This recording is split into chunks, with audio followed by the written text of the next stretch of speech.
It was a gut thing. Yeah, it was a gut. As I was telling you earlier, that Walter got stuck in the driveway in the snow, slid off, and many people have done it since.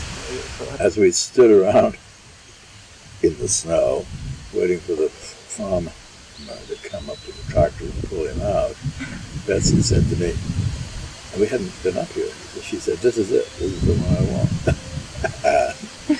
That's the decision was made. Well, Walter was very good in those days. He called us up in New York. He'd been taking us around for a year.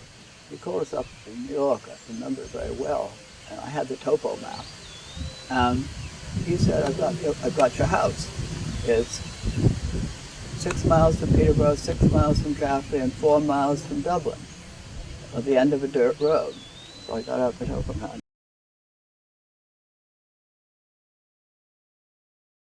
I had the privacy, and it had everything we wanted. So the minute we got to Lincoln, she called up Walter and said, "We'll take it at the asking price." Well, of course. So you can see where the momentum is coming from.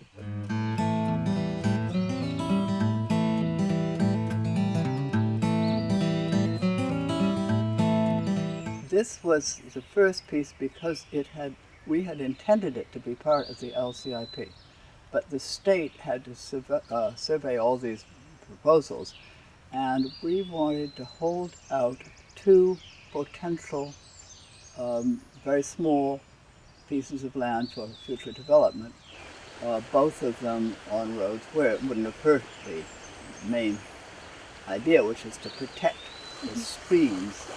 The LCIP wanted to protect Mud Pond, which is downstream from us, Stanley Brook, which runs through this property, all the way from Thorndike Pond to Mud Pond, and then on to the McDowell Reservoirs, eventually.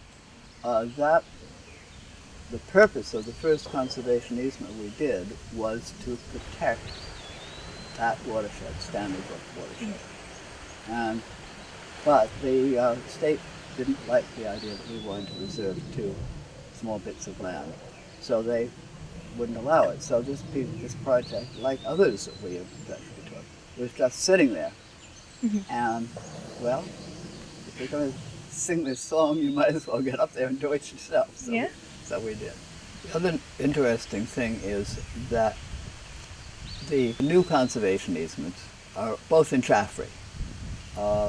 And they abut Forest Society preserved land, the Blaine Forest that the Forest Society preserved. So you've got, besides the 350 or 400 acres there, you've got a big hunk of Forest Society land that's preserved, and it runs almost the whole way between Frost Pond and Thorndike Pond. So it made a nice big area. The amassing of adjacent parcels to have a bigger area was definitely part of our thinking as we went along. So there was an awful lot of land just sitting around, owned by people who really wanted to protect that land from future development for good and sufficient reason. And it was all good land because the towns had all had to vote to what land to protect.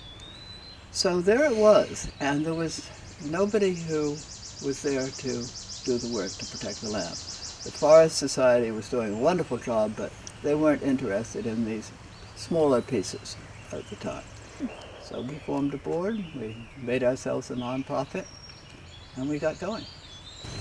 Very, very nice farmer in Windy Row in Peterborough has taken for years now, taken the hay off this field and field between the house and the barn and the dam field. And that pleases me greatly to know that the field is being productive and somebody's using it. He makes marshmallows. And sometimes they're a lot. Last year it wasn't good, particularly at all, of the weather. But this year with all the rain we had, it ought to have been really good. Yeah. And maybe he'll get a second cutting. It's coming back nicely. He fertilizes it. This mill site is where Samuel Chamberlain built a mill sometime in the 1760s. The first record of it is when it was taxed on the tax rolls for 1768. And it was first a grist mill, and probably thereafter a sawmill for making boards. And it survived right into the middle of the 19th century doing various kinds of woodworking, including a man called Samuel Whitney Hale, who subsequently became governor. He got his start right here making shoe pegs with the water power that goes through.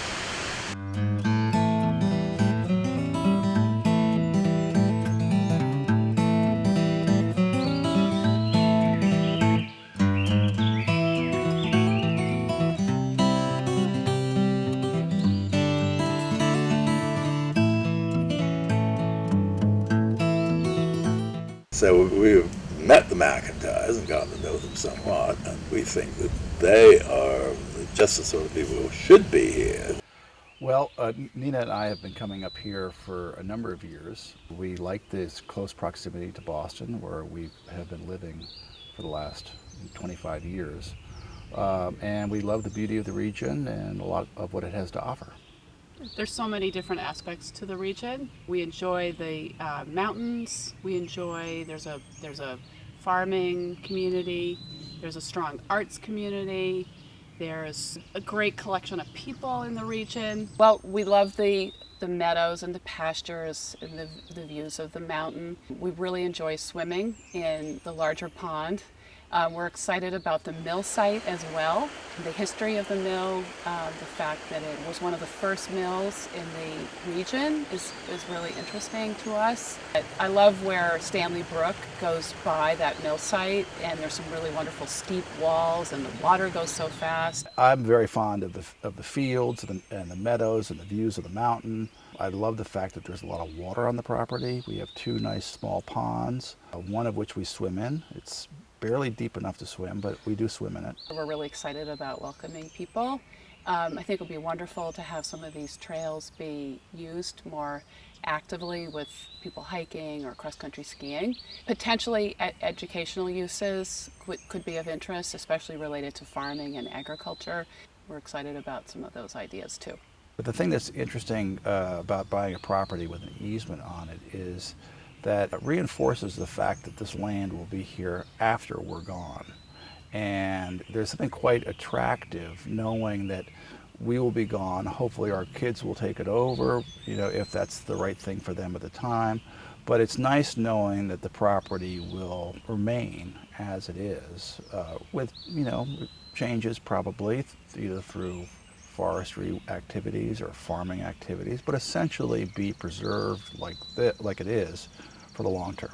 When we first saw the property, we didn't realize the extent of it. We assumed it was, the fields and maybe the house. We didn't realize it was a 520-acre parcel. I don't think that we ever imagined that we would be in a position of acquiring such a large property in such a beautiful area with views and the like. And it was only when we realized that with the easement in place, it became a property that was, in our price range, became more affordable. Not only did it make it achievable for us to have this kind of property, but it also made it appealing because we knew it would be conserved for the long term. So it made the property feel special, and it's also part of a community of properties by being part of the Monadnock Conservancy. So one of the things that's particularly attractive about Stonewall is we have two houses here. One house where Nina and I can live and retire to, but we also have a small cottage, and I've envisioned the possibility of bringing a young farmer or farming family onto the land, so we could work in some kind of cooperative fashion where Nina and I can bring the capital to the transaction, if you will, i.e. the land and maybe some resources, and a young farmer can bring passion and energy and knowledge. We are excited about our new pigs this summer. We've found 3 young pigs. They're Chester Whites, really cute baby pigs. And we'll be raising the pigs this summer and in the fall. And we're not quite ready to try silvo-pasturing just yet with the pigs. So we're going to bring the acorns to the pigs. But in the future, we might bring the pigs to the acorns to try some silvo-pasturing. We'd also like to rotate the pigs pretty intensively in the pasture to do some pasture restoration, so that the pigs and then eventually sheep would start to break up the soil a little bit more, improve the quality of the soil. So just a small number of animals, but run in a way that they intensively work the soil. So we're excited to try that. So this year some pigs, maybe in the future some sheep. I know from some work I've done in Massachusetts in conservation that the Northern Appalachian core that runs right through this region will be very important for migratory species to sustain the climate change that we expect to experience. So I think the region's really critical as a crossroads for the forest. And I do think that with climate change, we're going to need to produce more local food, and we're going to need places for habitat to withstand all the changes that we can't anticipate right now.